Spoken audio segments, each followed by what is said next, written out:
Okay, welcome everybody. I know we're on Facebook blabbing about trying to figure this system out, but we realized that we're streaming to not only Facebook, but various other platforms like LinkedIn and YouTube.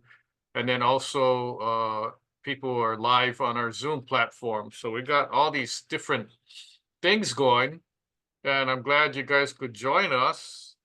Happy Labor Day was yesterday, and I know there's thousands of hotel workers that are on strike, including hospital workers also. So um, happy Labor Day to you guys. I know you have issues that you need to deal with. I decided that the topic is construction terminology. I decided that for those of you who aren't in Hawaii, I know there's people on our platform from different parts of the mainland and even some countries around the world. Um, I'm not going to be giving this webinar in Pidgin English, thankfully, because otherwise you won't be able to understand anyway. And then some contractors, when they found out about this webinar, they said, why are you telling people this stuff? We want them to not understand so that we can do more work and collect money. And I said, that's not how it goes. But here's an example. Somebody had contacted me. They're building a brand new house. They're spending $800,000. And they called me and said, we don't know what the contractor's saying half the time. And I'm saying, oh, okay, well, I'll help clear that up. And basically, that's how I got the idea for this webinar. A lot of people don't understand. Some people just email me or call me saying, I have a question, Lance. What does this mean? The contractor said this. I don't know what he's talking about. And I said, why don't you ask? He goes, oh no, the guy talks too much, or he doesn't want me to ask questions, or I feel bad because I don't really know this stuff. I go, you're not supposed to. If you're not trained as an architect, engineer, or contractor or in construction, you're not required to know these terms and stuff. It's like on the job training. So here we go. Construction terminology. What's this mumbo jumbo?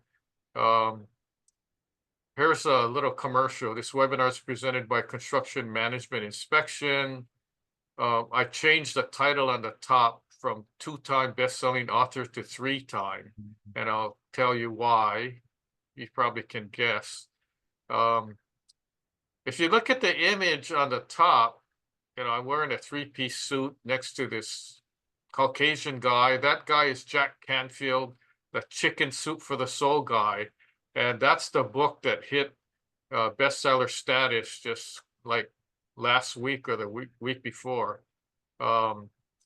So that's what's happening. In fact, I'm flying in tomorrow to LA to go meet up with him and talk story and stuff. So enough of that.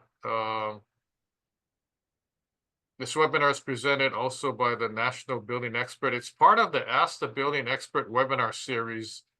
Why do we do these? We put these webinars to help homeowners, condo owners, realtors, and anybody who wants the information. It's all about information gathering. The more you know, the more powerful you are. Knowledge is power, right? So that's why we're here to help everybody that needs the help. So let's go right into it.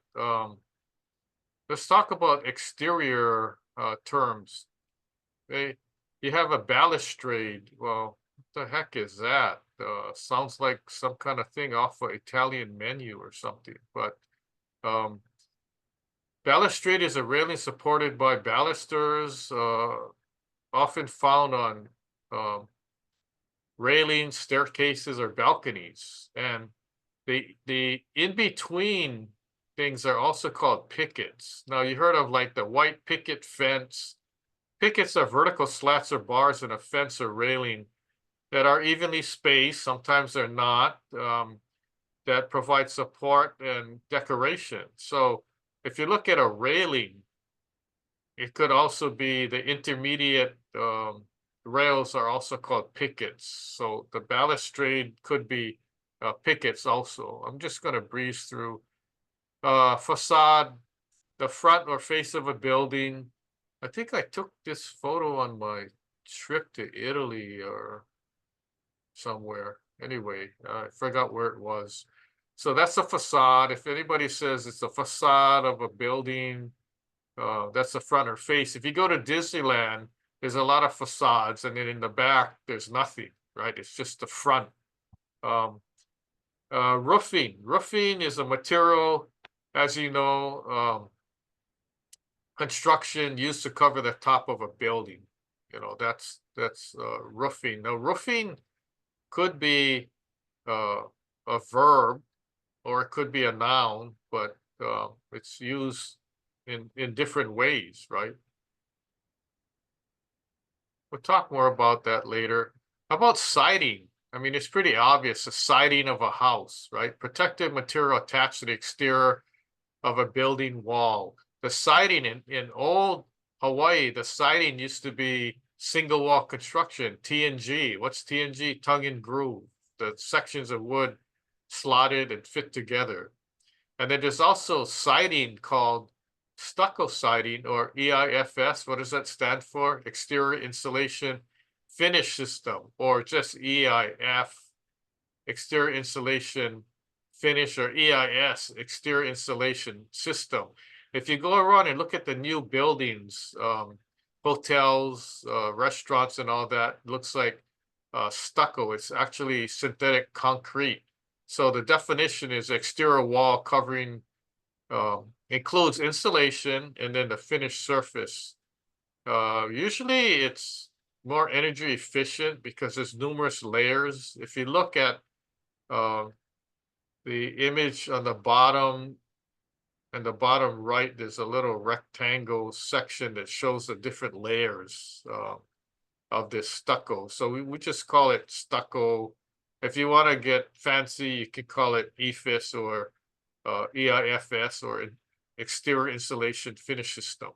Okay. And when it first came out, there was a lot of leaks into buildings on the mainland because they really didn't know how to apply it. So cladding is sort of like siding. It's a covering or coating on a building exterior for protection or sometimes aesthetics. Now, I threw in this picture of the Grenfell Tower. I was up in May, and it's a memorial now because the whole building caught on fire. And it was due to cladding. They had this material that they added to the side of the building, and lo and behold, it wasn't properly fire rated material. It just caught on fire, and the whole tower was basically on fire. Okay, so that's cladding. Eaves is the overhanging edge of a roof. So if you look at the image, you're standing above it and then looking out, and that's the eave. Let's talk about railing. There's a difference, handrail and guardrail. Well, you may say, well, what's the difference? The handrail helps people keep their balance for safety while walking up and down stairs or a ramp or a slope walkway. And versus a guardrail is actually a railing, protective fence or railing to keep people safe from dangerous drops. And usually a guardrail is on flat areas. A handrail could be flat or could be vertical, like on stairs or a ramp. A guardrail most of the time is horizontal on flat surface, and it appears that there's stair landing and lanais, balconies, and so forth. So there's a difference between handrail and guardrail. Most times the guardrail, if you don't go to it, you don't put your hand on it. It's mainly for decoration, although you could if you're on a hotel lanai or you're visiting somebody in a high-rise townhouse or so forth. talking about stairs, here's where people get confused. Your contractor talks about a tread or riser, and is like, what is that? Well, I put the nice photo here. The tread is actually the step of the stairs. Okay, that's the tread. And the riser is the vertical part. So the tread is a horizontal, which is a step, and the vertical riser makes up part of the stair step. So just remember, the tread is the flat surface that you walk on. The riser is a horizontal, and you don't walk on that, right? And how is the tread and riser like connected? Well, there's a vertical diagonal piece of wood or concrete, or it could be other material, and that's called the stair stringer. And that stringer is a structural support that runs along each side of the stairway, or it could also be the center of a staircase holding the treads and risers. Now, this is a wood frame, and your whole stairway could be made out of stone, or could be made out of concrete, and it's pretty much the same terms, right? So it doesn't matter what kind of material your stairway is made out of, you're still going to have components which consist of your tread, riser, and your stair stringer. So that's just some Hmm.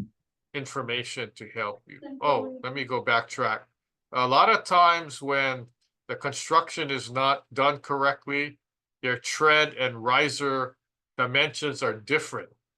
And that becomes a building code issue or a construction defect. So let's say your first step, your tread is 7 inches, and then the next step is 8 inches, right? So that's a no-no. You can't, it has to be all uniform.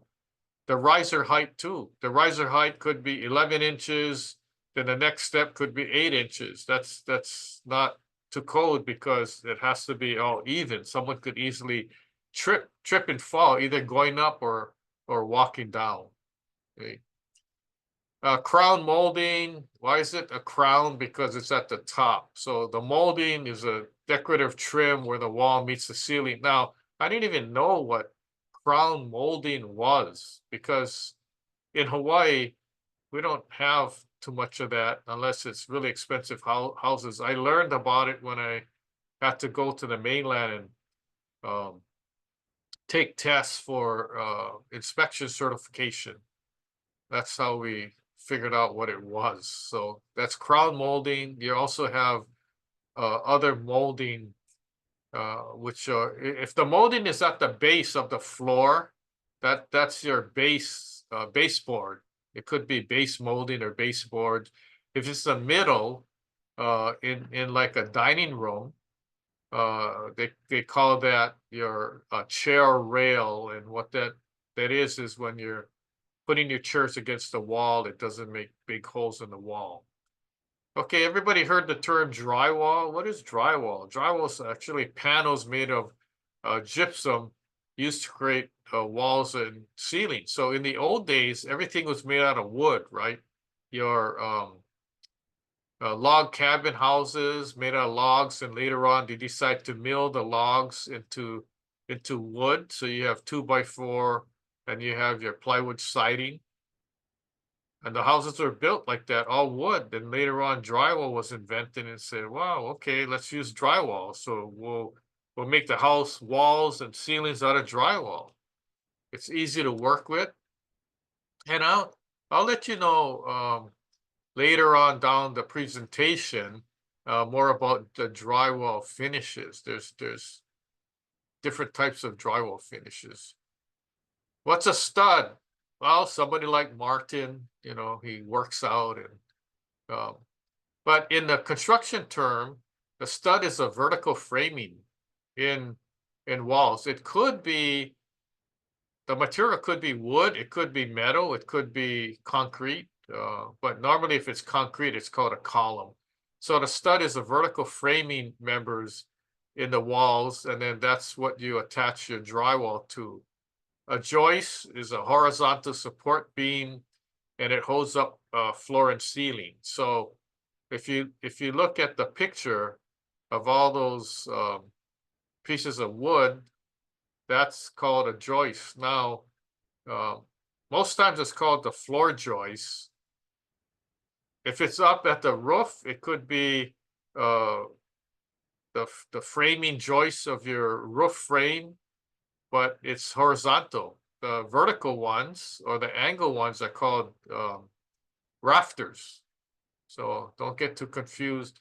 Wainscoting is a decorative protective panel on the lower part of a wall, but then also the term is used for bathrooms, and that's your tile work. Okay, let's move along. Hopefully, I'm not going too fast. Let's talk about electrical. Service panel. What is a service panel? This is a main distribution box that houses your circuit breakers for a building. So your from the street, there's a series of wires that's called the service entry, and it goes to your service panel. Okay, the main panel service is your main, and it should be always outside of your house or a building. A conduit is a protective tubing like a pipe, and you run the electrical wires through that. So the purpose of the conduit is to protect the wires, and also so you don't have a bunch of spaghetti wiring in your walls or ceiling. It just goes through one or two or several conduits. Circuit breaker, you know what that is, but the proper definition is a switch that automatically interrupts electrical flow in case of an overload or short circuit. So I had a call like, oh, something's wrong. My circuit breaker keeps tripping, and every time I switch it on, it it trips again, and then I don't have power. And they said something's wrong. Uh, can I tape it? And I said, no. The reason why it tripped is because something is wrong, and you need to fix it. You can't just tape your circuit breaker to make it in the on position. Your whole house might catch on fire because we don't know what the problem is. Could be an overload, short circuit that could start a fire. So not safe.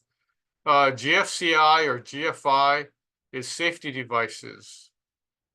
So GFCI is ground fault circuit interrupter, a device that shuts off if a ground fault's detected.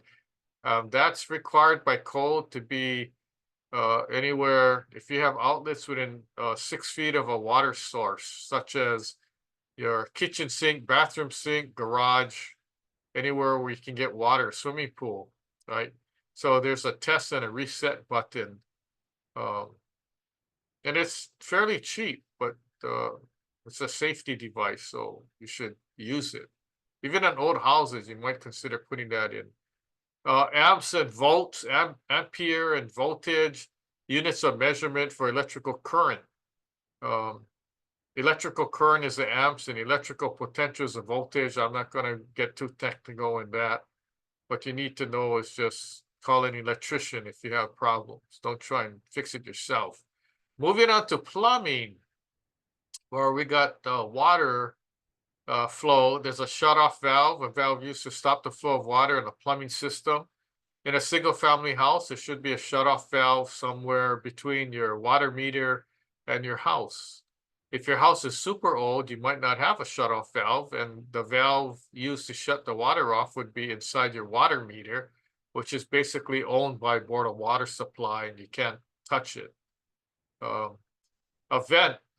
vent pipe allows air to enter the plumbing system to maintain proper pressure and flow. If you didn't have vent or air, the water wouldn't flow as properly, and if you flush your toilet or use your sink, the thing might get clogged because you need the air. You need the airflow.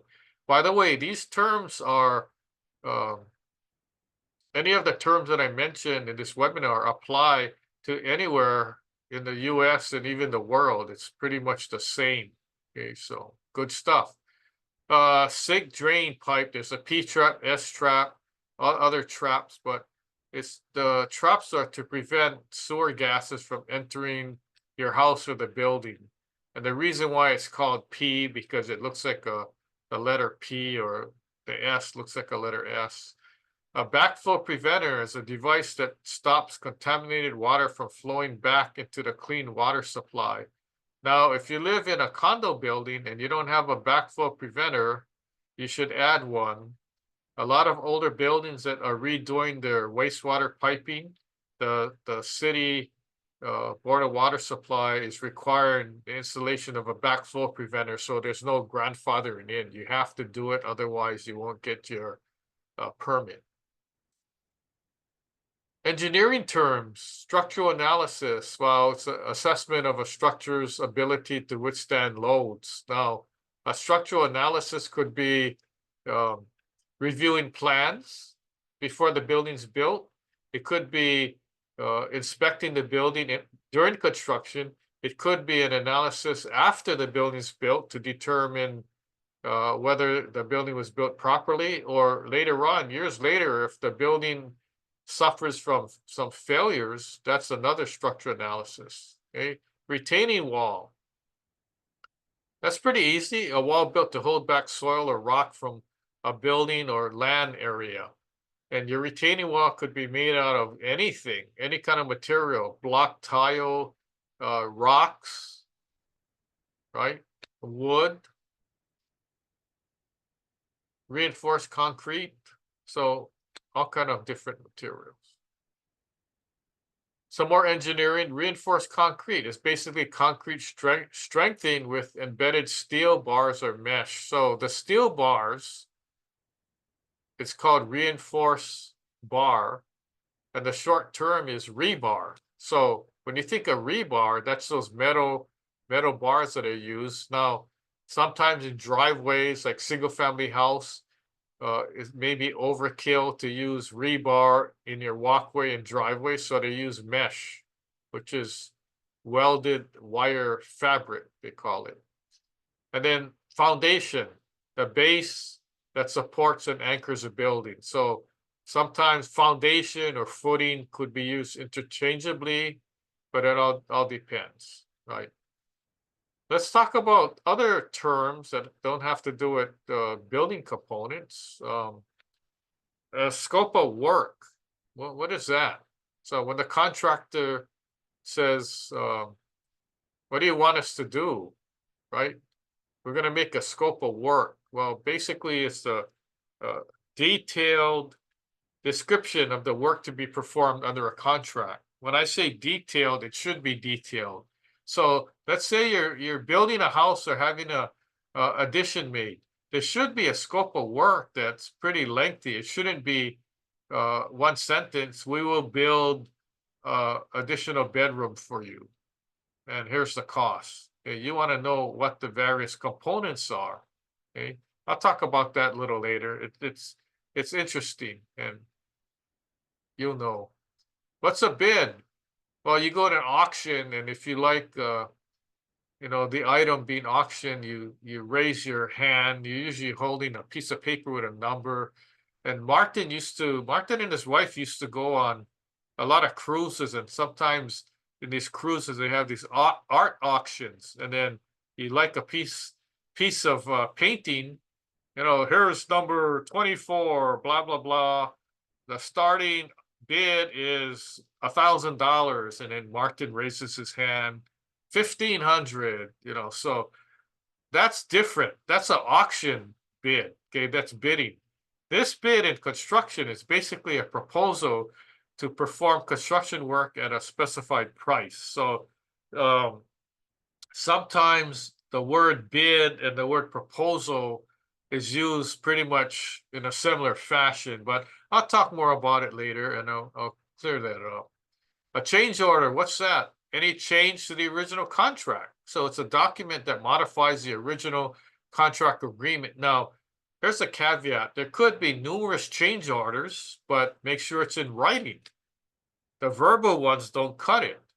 And in the projects that I work on, it has to be in writing. Otherwise, if it's not, the contractor doesn't get paid. Okay, so keep that in mind. Punch lists. People go, why is it called a punch list? Well, because the contractor did such a bad job, we feel like punching him. Okay. Oh, okay. Well, that could be right, but usually, like on the mainland, it's called punch out. We're gonna go and punch out this house. Well, okay. And then one guy goes, "It's so bad, I feel like punching out the contractor too." But um, a punch list is basically making a list of items, or it is a list of items to be completed or corrected before final payment. Now, it could be where you're at different stages of construction and you do a punch list at the different stages. Okay, so there's not only one punch list, which happens at the end of the project. There could be numerous punch lists done by different people. And I can talk more about that a little later. Substantial completion. That's an interesting two words. It's basically the stage in a construction project when the work is sufficiently complete for the owner to use the building for its intended purpose. Now, I've had major projects, multi-million projects, where this term comes up and it almost ended up in litigation. Why? Because there was a difference of opinion on the definition. The contractor says, we're substantially complete. You owe us the final payment. And me as a construction engineer saying, no, you're not. You didn't fix everything or construct everything. And they're saying, no, we did. So I'll give you a fast example. You have a restaurant, okay? Everything's done in the restaurant. And so the contractor wants to get paid, right? But in the kitchen, if the exhaust fan doesn't work and we never got inspection by the Department of Health, then I go back to the contractor and I say, hey, pal, you're not substantially complete, because if the kitchen can't work, they can't cook. And if they can't cook, how can the restaurant be open? So therefore, it's not complete, right? On a school building, the air conditioner is not hooked up.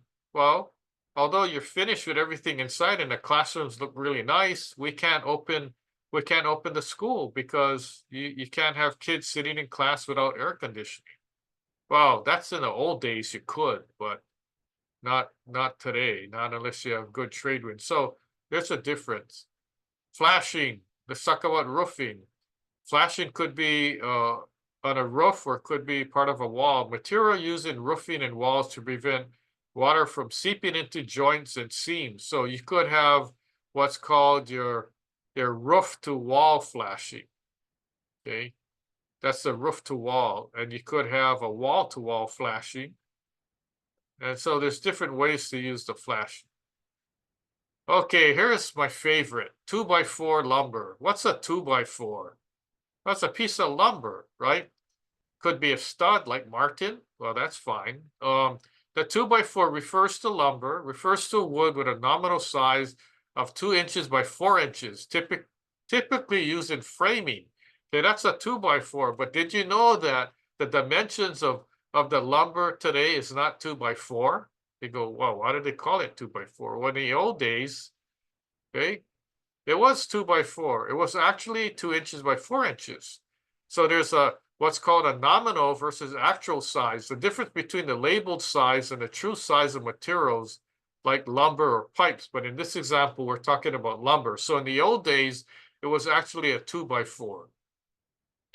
What is it today? It's called a 2x4, but the dimensions are not. Okay, the nominal is the actual size of the wood before milling and before it becomes sent to Home Depot, okay, let's say, or Lowe's or the city mill. So the original was nominal, 2 inches by 4 inches, but today's standard, it's actual. It's 1.5 inches by 3.5 inches. If you don't believe me, take a tape measure and go to City Mill, Home Depot, wherever, and go measure it, and then you'll see. And why is the difference? Because in the old days, everything was was the nominal size, right? Now it's actual sizes. So it's not only 2x4. As you go through like 4x8, 4x6 beams and all that, it's similar. You got to cut off like half an inch to the nominal dimension. Now you heard the term 12-inch or 16-inch on center. You know, a lot of contractors, yeah, we're going to build this 16-inch on center and you're going to have solid walls, blah, blah, blah. Well, what does it mean? The definition, the wood studs, okay, they're 2x4. Wood studs are spaced 16 inches apart from the center of one stud to the center of the next. So if you look at your vertical studs that are lining up and you measure it, if it's 16-inch on center, then that's 16 inches apart, right? So that's what it means. Okay, let's go back to drywall. Here's the drywall levels of finish. Did you know there's like 6 different levels of drywall finish? So it's the description of the quality of finish on drywall. It ranges from 0, which is unfinished, to level 5, which is the smoothest. Now, most of you guys don't know this, and here's where the contractor gets tricky, because in his contract, he doesn't specify the level. So if you're doing remodeling, you're building a new house, you want to make sure the contractor or the contract actually specifies and it's written in. All drywall will be level 5 finish inside the house. In the garage, it could be level 4, okay, or something like that. So here we go, levels of drywall finish. Level 0, the drywall boards are just fastened to walls or ceilings only, like in the picture, and all you see the nails, right? It's just hung. The drywall's hung. There's no finish taping or drywall mud or anything. It just looks unfinished, right? But that's sometimes when new houses are sold in the garage, that's what you see.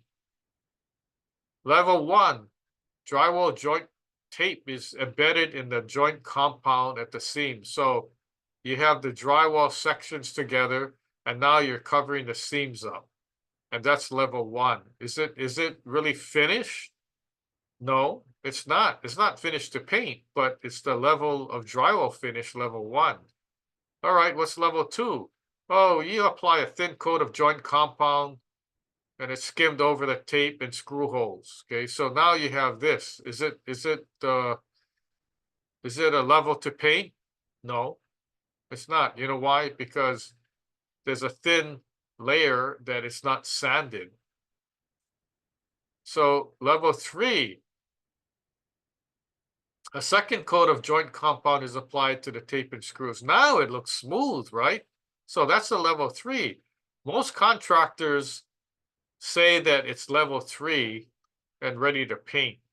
Is it? Well, let's talk about level 4. Level 4 is another coat of joint compound is applied and the surface is sanded. Okay, so do you think that ready for paint is level 3 or level 4? Okay, you're right. It's level 4, right? So don't accept a level 3 drywall finish and then they're going to paint over that. Okay. And then level 5, this is your highest level of drywall finish, requiring skim coat over the level 4 finish, smoothing out any defects, deficiencies. And when you look at the wall, it's like almost perfectly smooth. Ready for paint, ready for dry wallpaper, good things like that. Okay. I've seen many contractors paint over a level 2 or 3, and that's why it looks horrible. Okay, let's talk about building plans. What are plans? Plans are detailed drawings or blueprints used to guide the construction process. Okay, so when somebody says plans and specs, well, what's the specs? Specifications, written documentation that outline the materials and workmanship required for a construction project. So here's the difference. A plan tells you what to build. A specs will tell you how to build it. So a plan for a roof would say, build the roof framing with 2x4s, rafters spaced 16-inch on center, with plyboard roof decking. Okay, the plans will say that. Then the specs would say we want certain type of roofing paper, and then we want a certain type of roof shingles, 30-year, 40-year, 50-year asphalt shingles with a warranty of 30, 40, or 50 years. You got to specify it, and you want the specific brand. So that's the difference between plans and specs. Can a contractor build just on plans, not using specs? Yes, they can. Will the construction be in accordance with what the contract says? Maybe, maybe not. Most likely not, because if you're not clear on what kind of material to use, then you're just going to get, whatever the contractor feels like it. You heard of LEED construction? The LEED is a certification for environmental sustainability building practices, and the LEED is an acronym. It stands for Leadership in Energy and Environmental Design. So if you're building WAN, or you heard of buildings that won LEED certification, then that's good. And it's not only residential. You could have office buildings, you could have hotels that have the LEED certification, and to me, that's a good thing. Saves the environment. Moving along, remember we talked about foundation? Now we're talking about footing. Footing, part of the foundation that supports the structure and distributes its load to the ground. Okay, in this case, you can see wall being built, okay, sitting on concrete. And here's another definition. Part of the foundation that supports a structure and distributes its load to the ground. Now, I got this. I inspected the Millennium Tower. It's a leaning tower in San Francisco.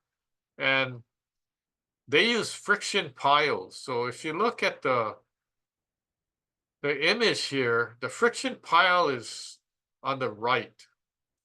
And then you see that dark area on the bottom? That's actually bedrock. And the reason why the tower is leaning is because their piles, their footing, didn't go all the way to bedrock. And so that's not now the fix now, attaching the building all the way to bedrock. So they made it a big error. I don't think they realized that that building was a swamp before. And, San Francisco, all the San Francisco area where your financial district is, that whole area was a swamp. So the soil isn't that good. Okay, as-built drawing, revised plans that reflect the actual construction, including any changes made during the building construction. So this picture is not of an as-built drawing, but just showing you. So you have a set of plans, right?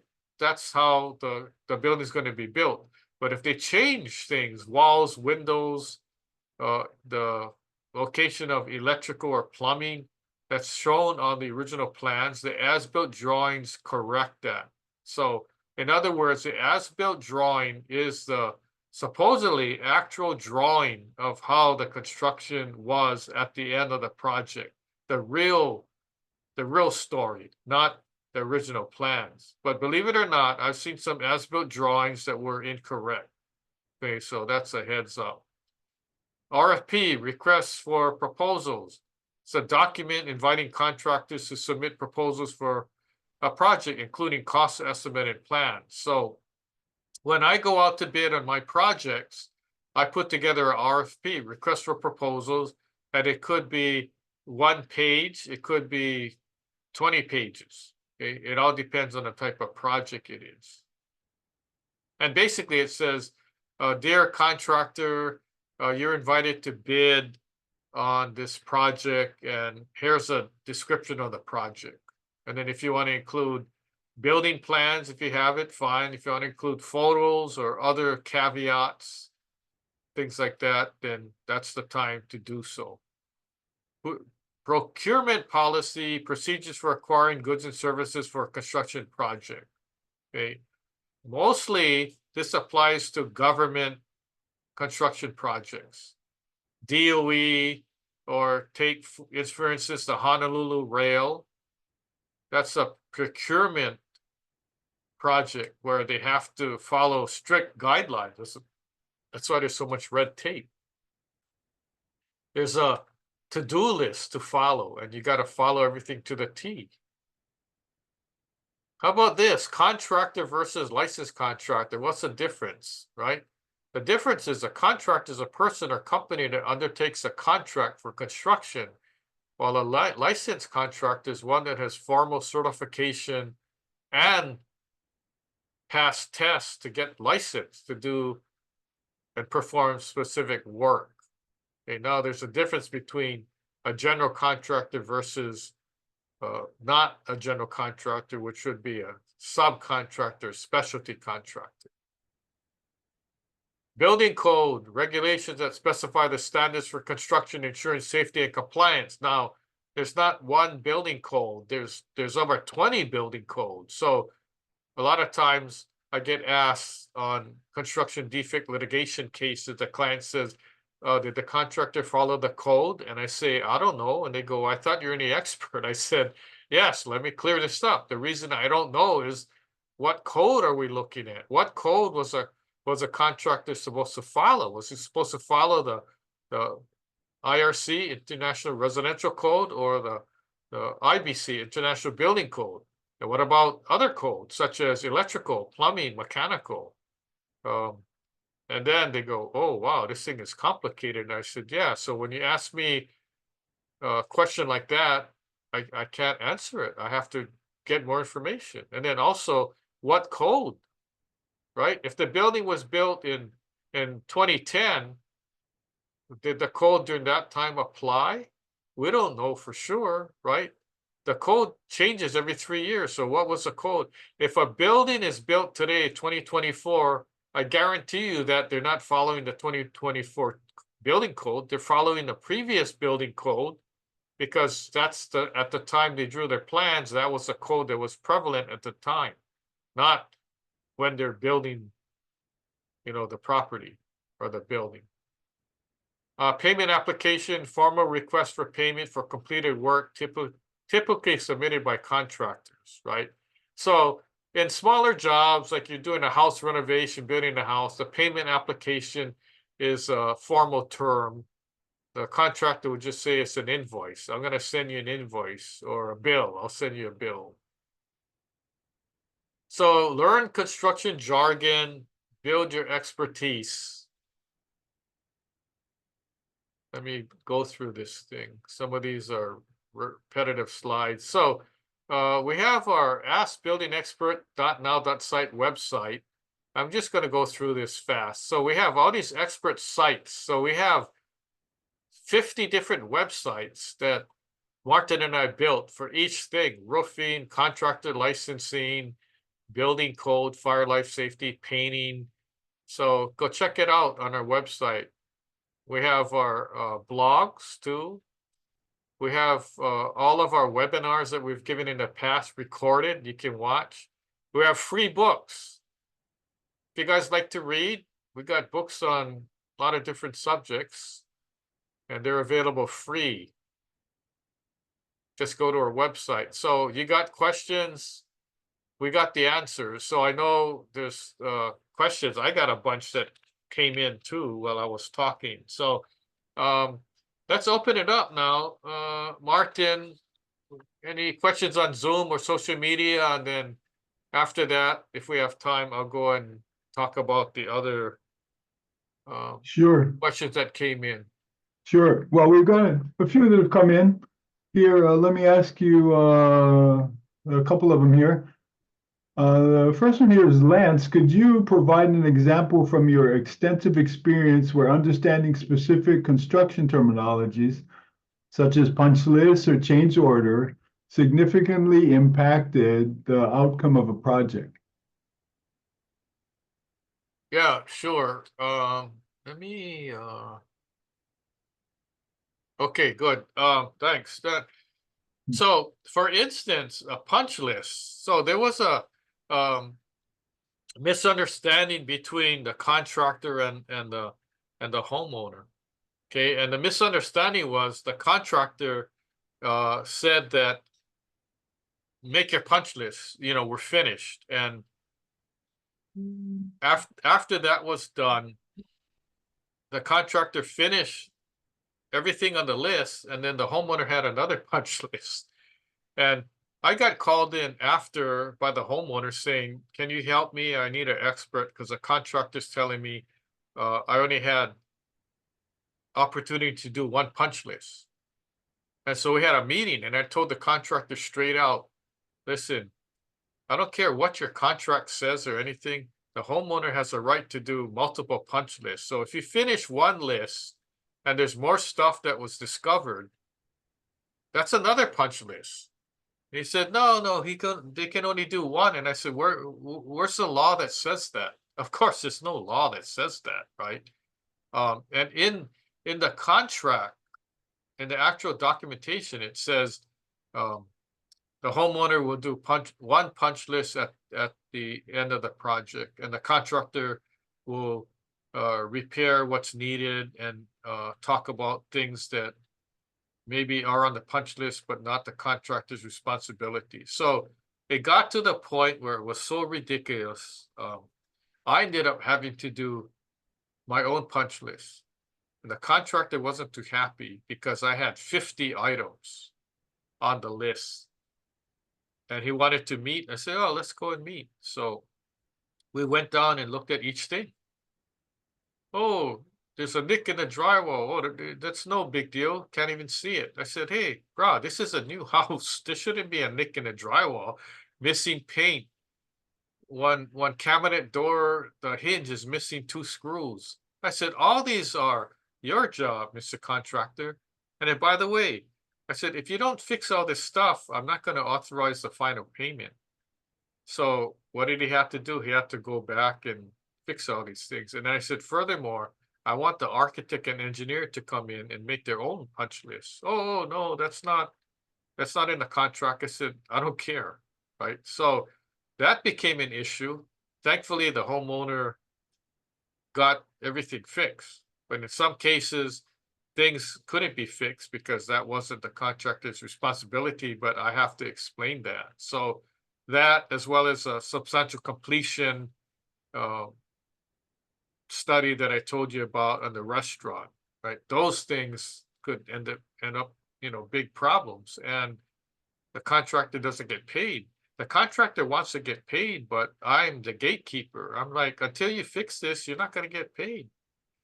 You're not substantially complete if the restaurant can't open, if the kids can't go to class, or some other issue, right? That could impede the substantial completion. Now, on a office building, the substantial completion was tied in to getting the certificate of occupancy from the building department.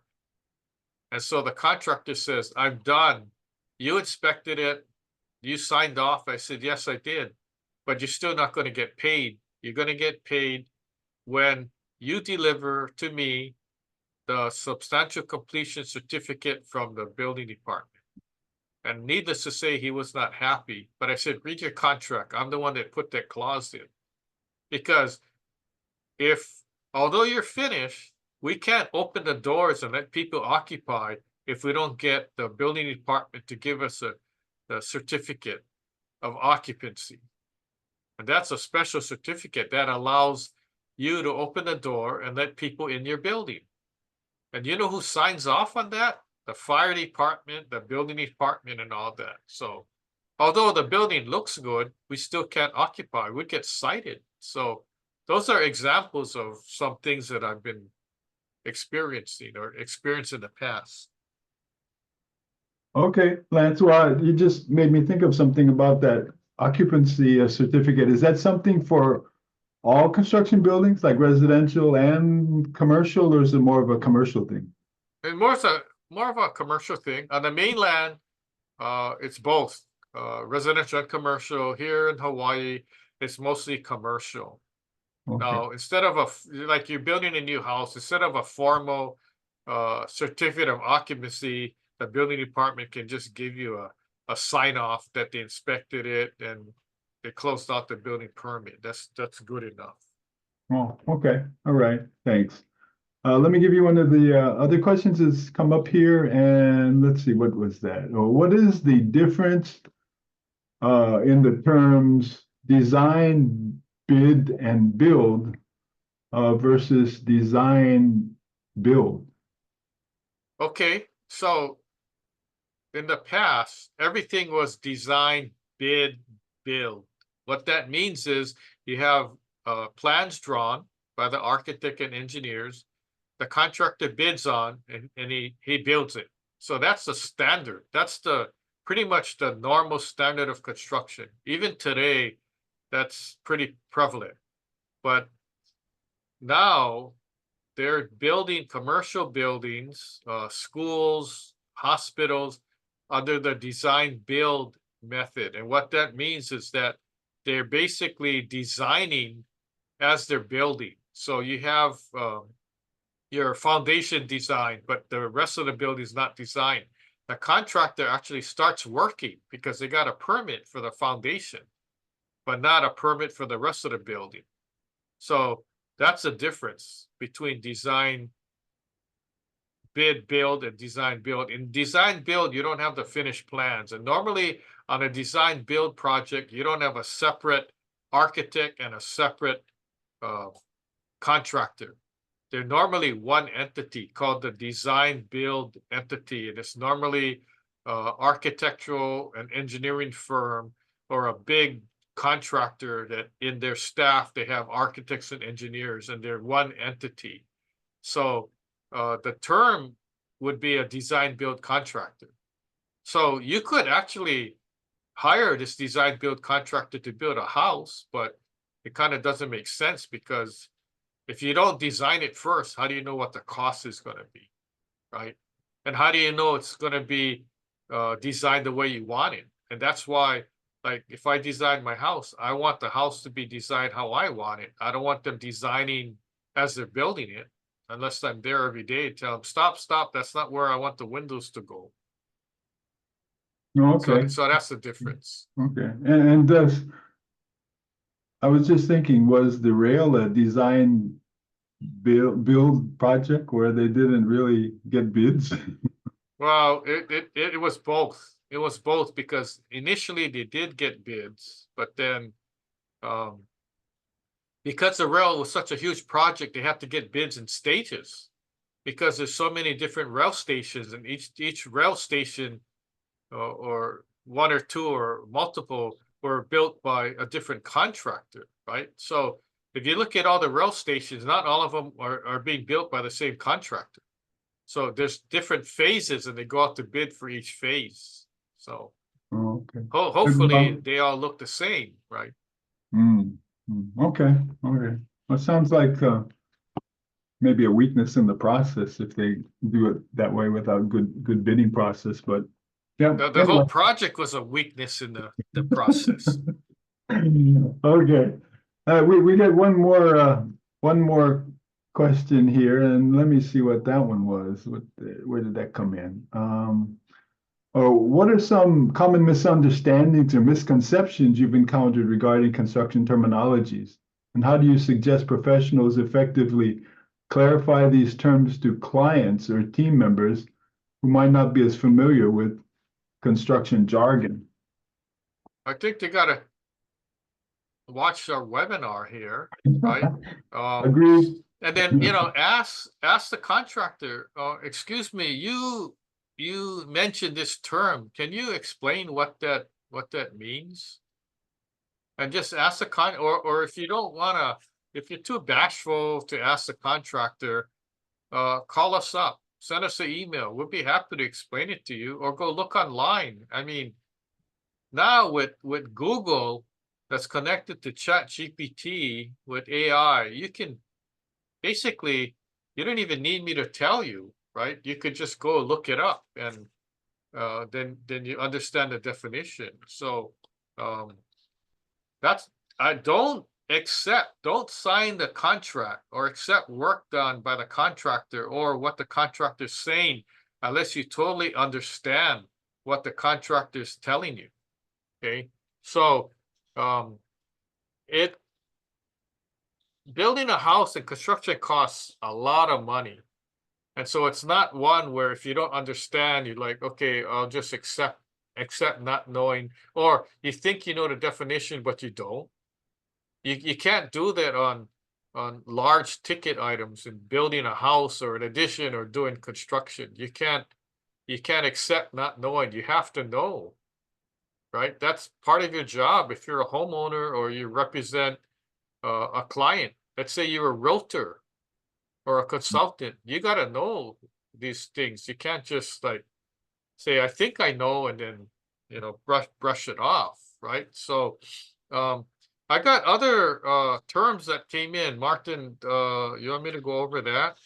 Oh, yeah, yeah, please do. That's all the questions that I've seen come in, so go Okay. for it.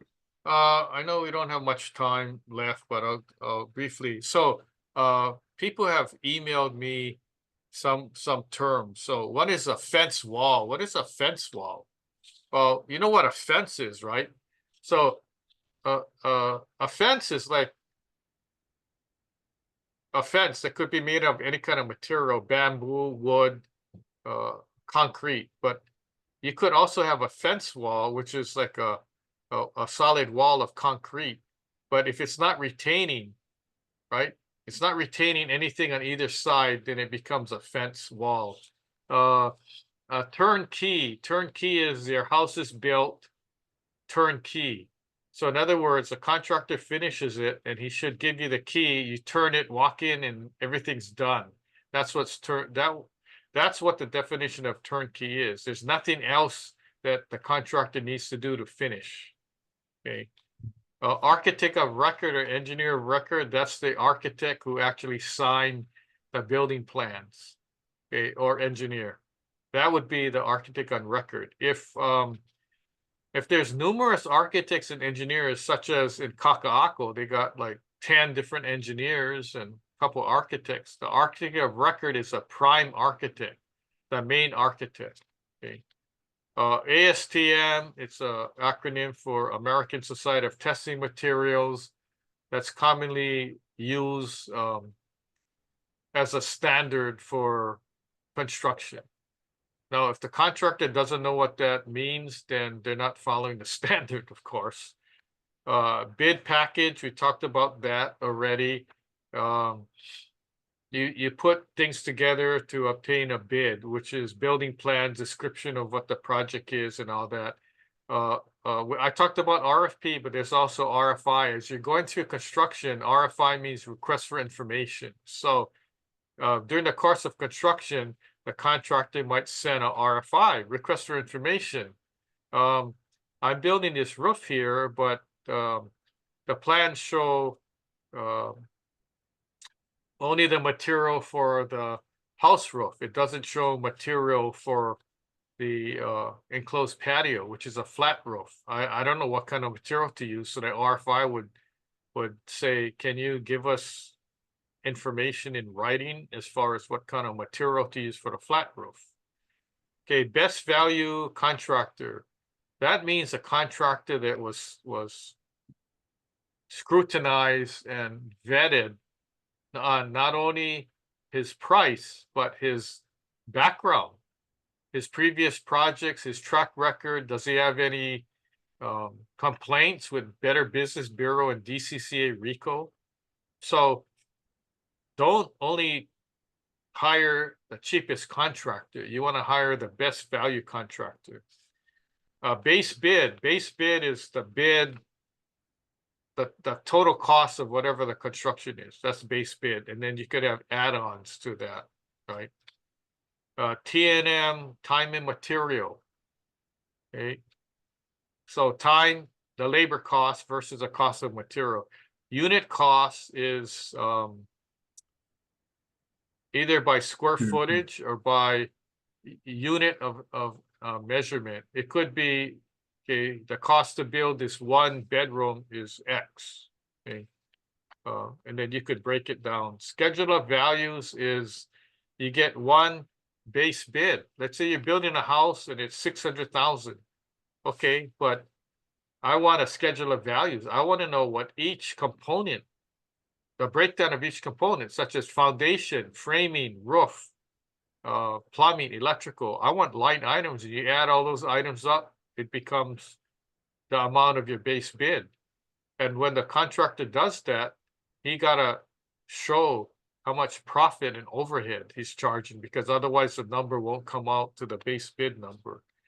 SOW, which is scope of work, you want to make sure that the contractor gives you that so you know exactly what the contractor is doing. Subcontractor is the contractor that's working under the general contractor. Now you have one general contractor. Let's say you're building your house. You have one general contractor, and you may have 5, 6 different subcontractors, or you may have 20 different subcontractors. Subcontractors would be subcontractors under the general would be maybe the general subbed out framing, or maybe he subbed out concrete work. Most likely he's doing it himself, right, with his own crew. But then you have electrical, plumbing, that's all subbed. You have roofing, that's subcontractor.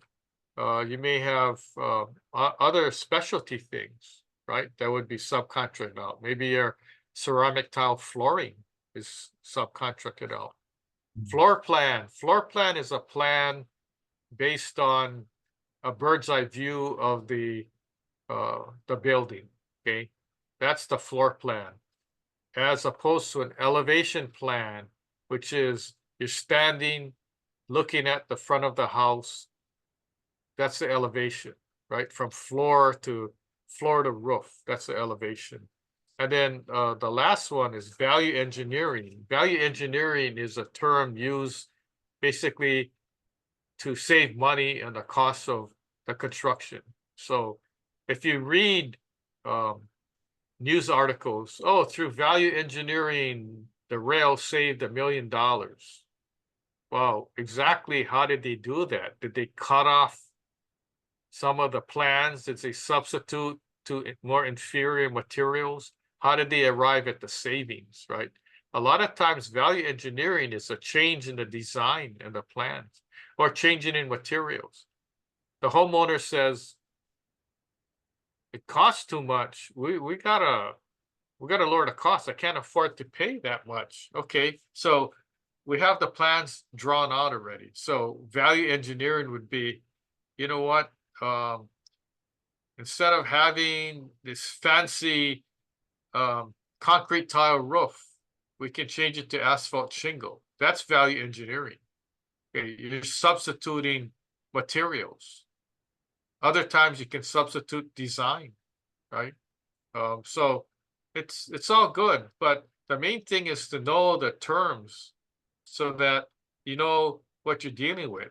It's almost like in the medical profession, you go to see a doctor and he goes, oh, I think you have blah, blah, blah, and this, that. And it's like, what? Can you like talk to me in plain language?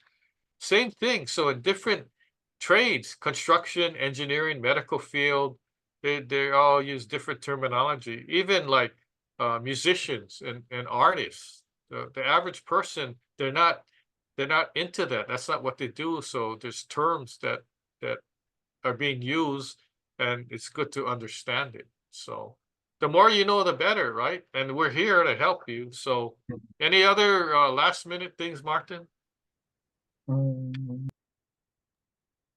No, I think we're good. Good job. Okay. I went over a little because normally it's 1 hour, but thank you everybody for tuning in. Hope you learned something. If you learned just one term, 1 or 2 terms, then we're happy with that. If you learn more than that, like, oh man, I didn't know these 20 different terms. Now, like, I'm an expert in construction. Okay, even better, right? So thank you for joining us. Tune in to our next webinar. Oh, you know what? No, I'm going overboard, but over time, but that's okay. Our next webinars, Hawaii's condo insurance crisis, spiraling costs and market instability. That's like, to me, a hot topic. Then we got history of major disasters in Hawaii, historical overview of coastal erosion at Kahana Sunset. There's a building on Maui, project on Maui. There's multiple buildings. 2 buildings are in bad shape, and they want to rebuild but it's too close to the ocean. So, and then in November, let's talk BS. I always like to talk BS, but in this case, BS is building safety. Okay, then after that, build your home to protect from a wildfire. That's for Lahaina and also for homeowners on the mainland. And then in December, home safety for the holidays. So I already like working on a PowerPoint. I'll be talking about Christmas tree fires and electrical cords that look like spaghetti and unsafe conditions during Christmas. We want you guys to be safe. So thank you for joining us. We'll see you next time. Lance Luke, Martin Pia, Ask Building Expert. Thank you for tuning in. If you're watching the replay, thank you for watching. We appreciate everybody, all your questions and your comments. Thank you very much. See you again. Mahalo and aloha.